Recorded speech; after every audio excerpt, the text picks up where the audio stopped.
Selamat pagi, selamat siang, selamat malam. Kami dari kelompok 3 akan melakukan presentasi terkait analisis safety pada kasus ledakan sumur minyak ilegal di Aceh. Kelompok kami terdiri dari Aine, Muhammad Ronaldi, dan saya sendiri, Gregorius. Pendahuluan, terjadinya ledakan sumur minyak di Puralan Perulak, Desa Pasir Putih, Aceh, terjadi akibat terdapatnya tumpahan minyak yang kemudian terbakar akibat puntung rokok, sehingga terjadinya ledakan yang mencapai ketinggian 100 meter sehingga membutuhkan ahli untuk memadamkan api tersebut. Kejadian ini juga memakan 10 korban jiwa. Selanjutnya dari grafik yang dapat dilihat, pada tahun 2015 sendiri terdapat lebih dari 200 kasus, mulai dari kasus ringan hingga kasus yang fatal. Sehingga kami memilih topik ini untuk melihat safety apa saja yang harus dipenuhi agar aktivitas berbahaya ini dapat berlangsung dengan aman sehingga tidak memakan korban jiwa atau kecelakaan seperti ini. Baiklah, selanjutnya adalah one-way diagram identifikasi masalah. Sumur minyak ilegal yang berada di Desa Pasir Putih, Aceh Timur ini terjadi akibat 3 faktor utama. Yang pertama adalah masyarakat atau pekerja yang menggali sumur tersebut menggali secara tradisional. Peralatan yang digunakan merupakan peralatan yang digunakan untuk pengeboran sumur air biasa. Lalu pekerja ini juga memiliki minimal drilling capital karena memang kegiatan ini di-ban dan diilegalkan oleh pemerintah dikarenakan kegiatan tersebut memiliki potensi bahaya yang cukup besar dan sumber minyak ini berada di dekat pemukiman warga. Faktor yang kedua adalah masyarakat ataupun pekerja yang menggali sumur minyak tersebut tidak memiliki skill atau kemampuan penggalian sumur minyak yang memadai. Dan faktor ketiga adalah adanya sumber api.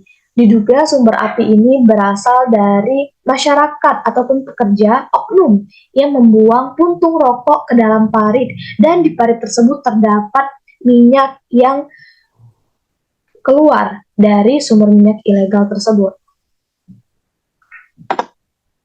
Selanjutnya adalah metodologi penelitian. Pada penelitian kali ini, kami menggunakan metode kualitatif, yaitu descriptive analysis. Data yang didapatkan merupakan data dari data sekunder yang kami dapatkan dari jurnal dan juga berita. Pada proses analisis data, kami menggunakan metode job safety analysis, di mana metode ini merupakan metode yang mempelajari suatu pekerjaan untuk mengidentifikasi bahaya dan juga potensi insiden yang berkaitan dengan setiap langkah dalam suatu pekerjaan. Dan digunakan untuk mengembangkan solusi yang dapat mengurangi dan bahkan menghilangkan dan mengendalikan kemungkinan bahaya yang terjadi di setiap langkah pekerjaan. Berikut adalah gambar dari flowchart metodologi yang kami gunakan.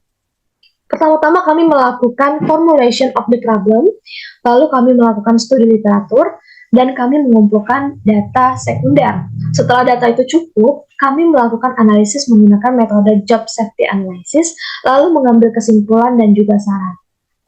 Selanjutnya, hasil dan pembahasan.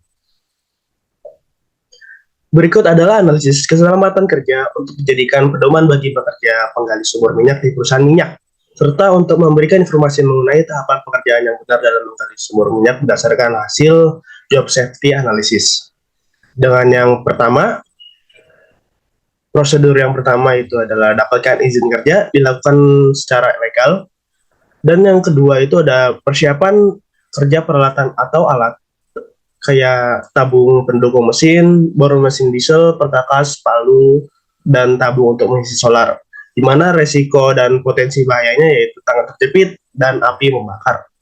Direkomendasikan menggunakan APD yang lengkap dan dilarang merokok saat mengisi bahan bakar, hindari mengisi daya di area kerja yang panas. Selanjutnya ada bahan kerja dan peralatan, mesin diesel, perkakas, palu, alat kerja seperti cangkul, sekop, dan lain-lain. Dan prosedur selanjutnya yaitu ada membuat akses rute ke lokasi bor menggunakan pickaxe dan machete. Selanjutnya ada buat reservoir minyak dan saluran minyak dengan cangkul. Prosedur yang keenam itu ada pengaturan dan menyesuaikan pengobaran alat. Yang ketujuh adalah installation offset. Yang ke-8 itu ada mengatur pasukan minyak dengan selang dari pompa dan pompa dekat sumur. Dan yang ke-9 itu ada transportasi pompa dan memindahkannya lebih dekat ke SAM. Dan yang ke-10 itu ada melakukan P2H semua pengeboran mesin dan peralatan. Selanjutnya yang ke-11 itu ada nyalakan bor. Yang ke-12 itu ada mulai proses pengeboran lubang. Dan yang ke-13 itu pasang lubang in the swamp.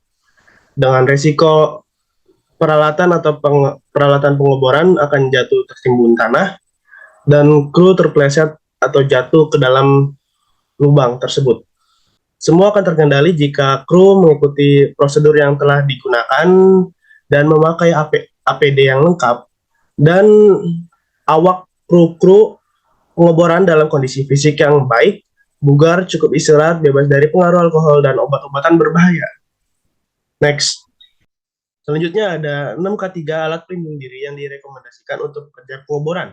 Sebagian besar dari semua cedera dan kematian terkait pekerjaan yang melibatkan pekerja melibatkan risiko cedera pada mata, kepala, wajah, tangan, dan kaki. Namun ada dua faktor utama yang menyebabkan cedera, yaitu tidak menggunakan alat pelindung diri saat bekerja dan alat pelindung diri yang dipakai tidak sesuai dengan standar.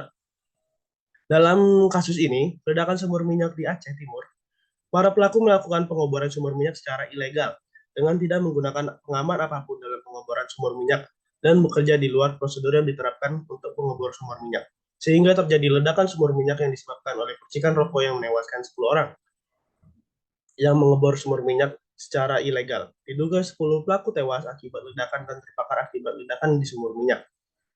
Penilaian risiko harus dilakukan sebelum menggunakan perangkat ketiga apapun. Tujuannya adalah untuk mendapatkan informasi sehingga dapat dipilih peralatan ketiga yang sesuai untuk bahaya yang ada atau potensi bahaya. Lalu apa itu APD? Kami akan segera membahas 6 alat pelindung dari ketiga yang direkomendasikan untuk kerja pengeboran. Yaitu yang pertama ada safety helmet, yang kedua ada safety goggles, yang ketiga ada safety gloves, yang keempat itu ada ear protection, yang kelima itu ada wear pack fletes, dan yang terakhir itu ada safety boots. Next. Lalu, pengaruh penggalian sumur minyak ilegal terhadap keamanan pasokan minyak Indonesia adalah dengan adanya peningkatan jumlah penggalian sumur minyak ilegal akan mengakibatkan terjadinya penurunan tingkat suplai minyak resmi yang beredar di Indonesia. Selanjutnya kesimpulan dan saran. Kegiatan penggalian sumur minyak membutuhkan proses yang tidak mudah dan tentu saja proses ini adalah proses yang berbahaya. Sehingga kegiatan yang bersifatnya ilegal sangat melanggar hukum. Tentu saja kegiatan berbahaya ini pasti membutuhkan panduan keselamatan yang sangat ketat untuk dipenuhi. Mulai dari panduan, mulai dari perlengkapan yang harus digunakan oleh para pekerja, kemudian training-training agar para pekerja atau semua orang yang berada di lingkungan tersebut paham apa saja yang harus dilakukan ketika terjadi resiko atau bencana yang terjadi. Sehingga pekerjaan berbahaya ini tidak memakan banyak korban jiwa. Dan bagi peneliti selanjutnya diharapkan dapat menjelaskan proses dengan lebih detail lagi. Berikut merupakan referensi yang kami gunakan. Terima kasih banyak atas perhatiannya. Jika terdapat salah kata, mohon dimaafkan.